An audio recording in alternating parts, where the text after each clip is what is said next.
Hey, it's Jen.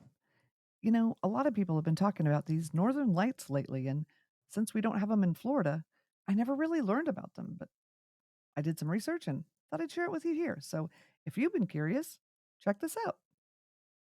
Today, we're talking about one of the most beautiful natural light shows on Earth, the northern lights, or as they're scientifically known, the aurora borealis.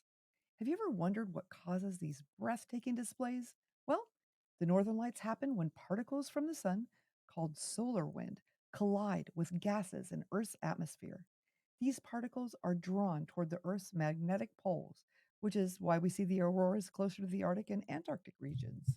In the northern hemisphere, we call it the aurora borealis, but in the southern hemisphere, it's known as the aurora australis. The phenomenon is the same, but the view can be slightly different. In northern regions like Canada, Norway, and Alaska, you'll see greens and purples dancing across the sky. But in the southern hemisphere, closer to Antarctica, the colors might be more red and orange. Did you know that the northern lights look different depending on where you're viewing them? And in some areas, you might see faint, wispy glows, while in others, you'll see vibrant, swirling patterns. The intensity depends on the solar activity at the time, which is why some nights the lights are stronger and more vivid than others. But why don't we see them everywhere? It all has to do with the Earth's magnetic field. The particles that create the lights are drawn to the magnetic poles, so they concentrate in areas closer to the Arctic and Antarctic. That's why people living near the equator rarely see this phenomenon, like me here in Florida. Here's a fun fact: the northern lights aren't just beautiful, they're also ancient. Historical records show that they've been documented for thousands of years by various cultures.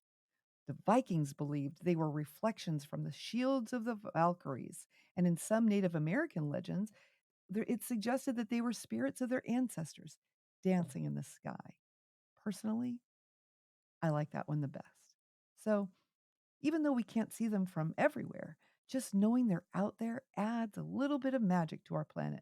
And if you're ever lucky enough to witness the northern lights in person, it's truly a bucket list experience. Thanks for joining me to explore the science and wonder behind the northern lights. And if you enjoyed this video, don't forget to like, subscribe, and let me know in the comments if you've ever seen this incredible spectacle in person. Until next time, stay tuned, stay fabulous, and I love you.